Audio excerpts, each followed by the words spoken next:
ಎಲ್ಲ ಗೃಹಿಣಿಯರಿಗೂ ನಾವು ಏನಾದರೂ ದುಡಿಬೇಕು ಅನ್ನೋ ಆಸೆ ಇದೆ. ಮನೆಯಲ್ಲಿ ತುಂಬ ಕೆಲಸ ಆಗುತ್ತೆ ಗೃಹಿಣಿಯರಿಗೆ. ಆದರೂ ಅಷ್ಟು ಕೆಲಸ ಮಾಡಿದರೂ ಸಮಾಧಾನ ಆಗ್ತಾ ಇರಲ್ಲ. ಯಾಕೆಂದರೆ ನಾನು ದುಡಿದಿದ್ದಕ್ಕೆ ನನ್ನ ಕೈಗೆ ದುಡ್ಡು ಬರೋ ಹಾಗಿರಬೇಕು. ಆ ರೀತಿ ಒಂದು ಕೆಲಸ ಮಾಡಬೇಕು.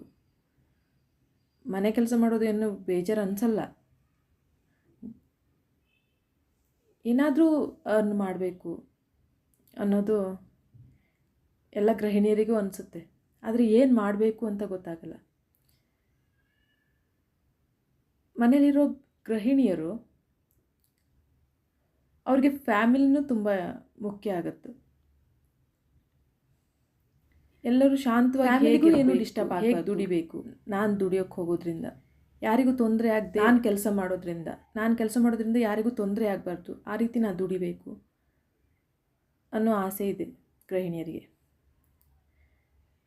ಗೃಹಿಣಿಯರು ಮನೆಯಲ್ಲಿ ಇದ್ದು ಹೇಗೆ ಸಂಪಾದನೆ ಮನೆ ಕೆಲಸಗಳನ್ನು ಮಾಡಿಕೊಂಡು ಮಕ್ಕಳಿಗೆ ಸ್ಕೂಲಿಗೆ ಬಿಡೋದು, ಸ್ಕೂಲಿಂದ ಕರ್ಕೊಂಡು ಬರೋದು ಹೀಗೆಲ್ಲ ಮಾಡ್ತಾನೂ ಹೇಗೆ ದುಡಿಬೋದು. ಮಕ್ಕಳಿಗೆ ಓದಿಸಬೇಕು, ಹೋಮ್ವರ್ಕ್ ಮಾಡಿಸ್ಬೇಕು, ಎಲ್ಲದ್ರ ಜೊತೆ ಅರ್ನ್ ಮಾಡಬೇಕು.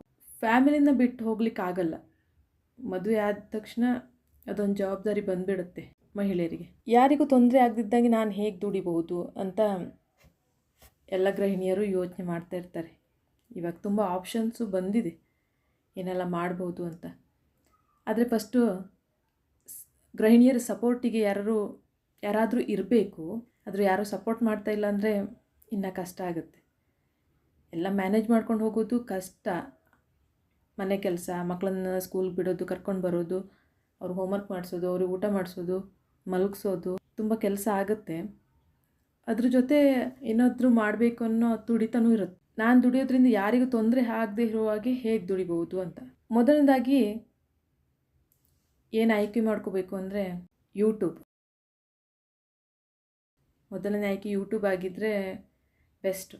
ಯಾಕೆಂದರೆ ಮನೇಲಿ ಒಳಗೆ ಇರ್ಬೋದು, ಎಲ್ಲ ಕೆಲಸಗಳನ್ನು ಮಾಡ್ಕೋಬೋದು. ಅದ್ರ ಜೊತೆಗೆ ಯೂಟ್ಯೂಬ್ ಮಾಡಿಕೊಂಡು ಹೋಗೋದಾದರೆ ಇನ್ನೂ ಈಸಿ ಆಗುತ್ತೆ. ಫ್ಯಾಮಿಲಿ ಮೆಂಬರ್ಸ್ಗೆ ಯಾರಿಗೂ ಡಿಸ್ಟರ್ಬ್ ಆಗಲ್ಲ.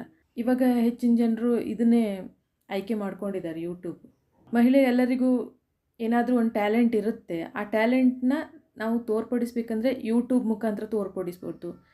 ಮೊದಲನೇದಾಗಿ ಅಡುಗೆ ಮಾಡೋದು, ಡೈಲಿ ಅಡುಗೆ ಮಾಡಲೇಬೇಕಾಗುತ್ತಲ್ವ, ಅದನ್ನೇ ಶೂಟ್ ಮಾಡಿಕೊಂಡು ಅಪ್ಲೋಡ್ ಮಾಡ್ಬೋದು. ಮೆಹಂದಿ ಡಿಸೈನ್ ಮಾಡ್ಬೋದು, ಡೈಲಿ ವ್ಲಾಗ್ ಮಾಡ್ಬೋದು, ರಂಗೋಲಿ ಇಡಲಿಕ್ಕೆ ಬರುತ್ತಲ್ವ ಅದು ಡಿಸೈನ್ ಹಾಕೋದು, ಟೈಲರಿಂಗ್ ಬಂದರೆ different blouse design, dress design ಇದನ್ನೆಲ್ಲ ಮಾಡಿ ಹಾಕ್ಬೋದು. ಕೆಲಸನೂ ಆಗುತ್ತೆ. ಆದರೂ ಮನೆ ಕೆಲಸ ಮ್ಯಾನೇಜ್ ಮಾಡಿಕೊಂಡು ಇದನ್ನು ಮಾಡಬಹುದು ಮಹಿಳೆಯರು. ಆದರೆ ಹೇಳಿದಷ್ಟು ಈಸಿ ಅಲ್ಲ ಎಲ್ಲ ಮ್ಯಾನೇಜ್ ಮಾಡ್ಕೊಂಡು ಹೋಗೋದು. ಆದರೆ ಏನೋ ಒಂದು ಮಾಡಬೇಕು ಅನ್ನೋ ಆಸೆ ಇರುತ್ತಲ್ವ. ಹೊರಗಡೆ ಹೋಗಲಿಕ್ಕೆ ಇಲ್ಲಿ ಫ್ಯಾಮಿಲಿ ಮೆಂಬರ್ಸ್ ಡಿಸ್ಟರ್ಬ್ ಆಗ್ತಾರೆ. ಫ್ಯಾಮಿಲಿ ತುಂಬ ಇಂಪಾರ್ಟೆಂಟ್. ದುಡ್ಡಿಗಿಂತ ಫ್ಯಾಮಿಲಿನೇ ತುಂಬ ಮುಖ್ಯ ಆಗುತ್ತೆ. ಮಕ್ಕಳನ್ನು ನೋಡ್ಕೊಳ್ಳೋದು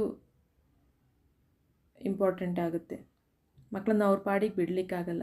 ಈ ಯೂಟ್ಯೂಬ್ ಆದರೆ ಎಲ್ಲದನ್ನೂ ಮ್ಯಾನೇಜ್ ಮಾಡ್ಕೊಂಡು ಹೋಗ್ಬೋದು. ಯೂಟ್ಯೂಬು ಮಹಿಳೆಯರಿಗೆ ಬೆಸ್ಟ್ ಆಪ್ಷನ್. ಎರಡನೇ ಆಯ್ಕೆ ಅಂದರೆ ಷೇರು ಮಾರುಕಟ್ಟೆ. ಷೇರು ಮಾರುಕಟ್ಟೆ ಮಹಿಳೆಯರಿಗೆ ತುಂಬ ಸೂಕ್ತ. ಯಾಕೆಂದರೆ ಬೆಳಿಗ್ಗೆ 9:15ರಿಂದ ಮಧ್ಯಾಹ್ನ 3:00 ತನಕ ಇರುತ್ತೆ ಷೇರು ಮಾರುಕಟ್ಟೆ. ಅಲ್ಲಿ ತನಕ ಷೇರು ಮಾರುಕಟ್ಟೆ ಬಗ್ಗೆ ತಿಳ್ಕೊಬೋದು.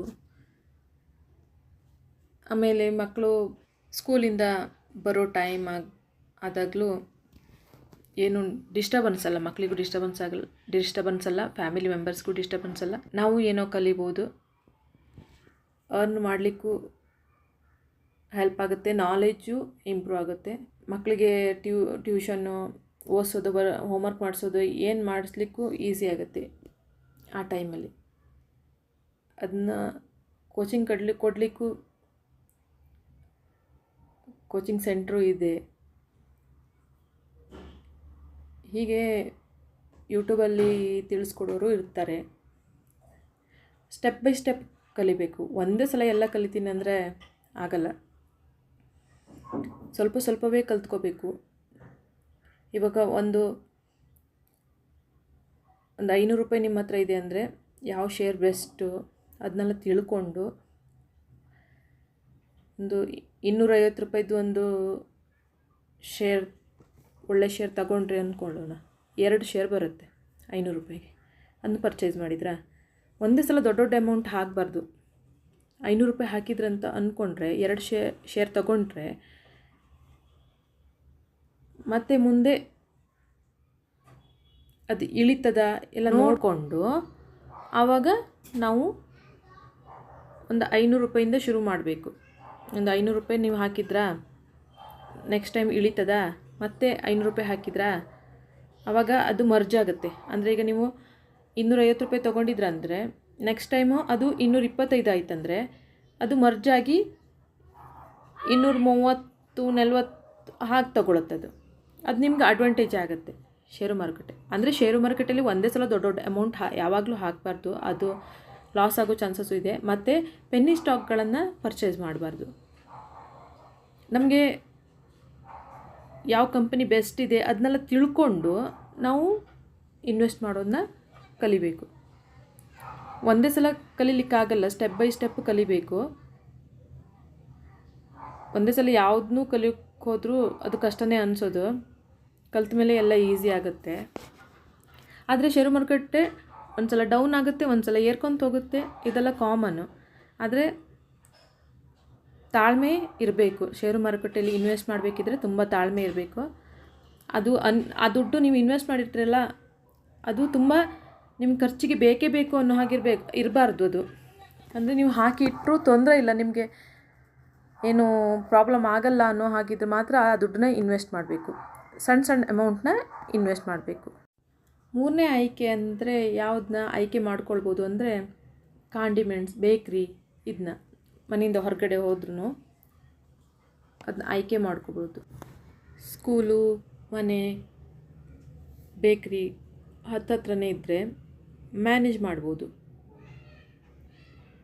ಫಸ್ಟಿಗೆ ಕಷ್ಟ ಅನಿಸಿದ್ರು ಆಮೇಲೆ ಅಭ್ಯಾಸ ಆಗುತ್ತೆ. ಮತ್ತು ಗೃಹಿಣಿಯರಿಗೆ ನಾನು ಏನೋ ದುಡಿತಾ ಇದ್ದೀನಿ, ಕೆಲಸ ಮಾಡ್ತಿದ್ದೀನಿ ಅನ್ನೋ ಖುಷಿ ಸಿಗುತ್ತೆ. ಇದು ಬೆಸ್ಟ್ ಆಪ್ಷನ್ ಅಂತ. ಅಂದರೆ ಫ್ಯಾಮಿಲಿಗೂ ಏನೂ ತೊಂದರೆ ಆಗಲ್ಲ, ಮಕ್ಕಳಿಗೆ ಓದಿಸೋಕ್ಕೂ ತೊಂದರೆ ಆಗಲ್ಲ. ಆಮೇಲೆ ಮನೆಗೆ ಬಂದು ಮಕ್ಕಳ ಸ್ಕೂಲಿಂದ ಮನೆಗೆ ಬಂದಿರ್ತಾವಲ್ಲ, ಆವಾಗ ಓದಿಸ್ಬೋದು, ಹೋಮ್ವರ್ಕ್ ಮಾಡಿಸ್ಬೋದು, ಎಲ್ಲ ಈಸಿ ಆಗುತ್ತೆ. ಅದಕ್ಕೆ ಇದು ಬೆಸ್ಟ್ ಆಯ್ಕೆ.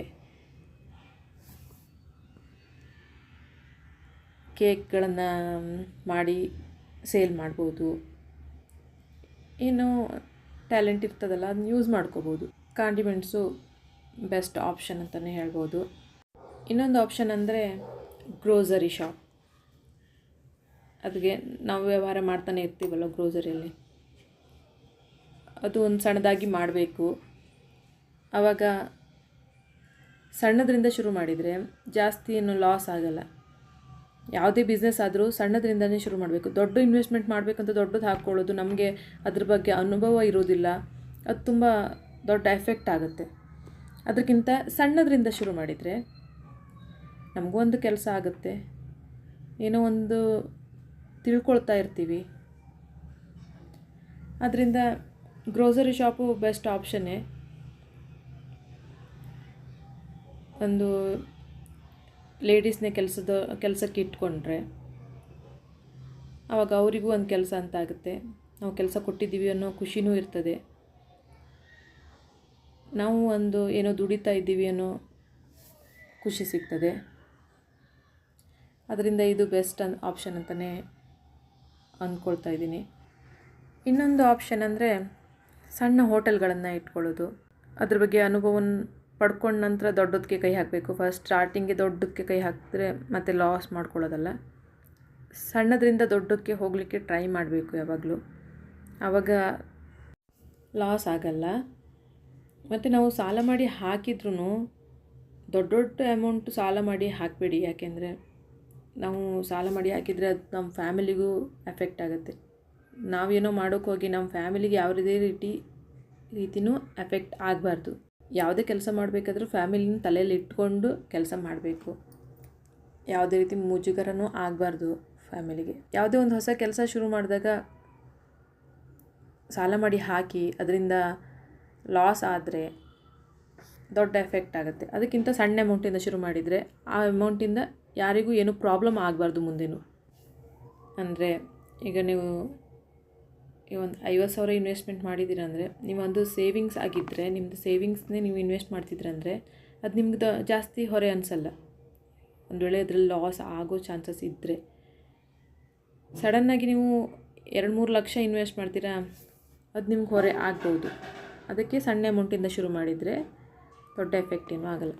ಈ ಮಾಹಿತಿ ಇಷ್ಟ ಆಗಿದ್ದರೆ ಸಬ್ಸ್ಕ್ರೈಬ್ ಮಾಡಿ. ನಿಮಗೆ ಉಪಯುಕ್ತ ಅನಿಸಿದರೆ ಕಮೆಂಟ್ ಮಾಡಿ ತಿಳಿಸಿ. ಧನ್ಯವಾದಗಳು.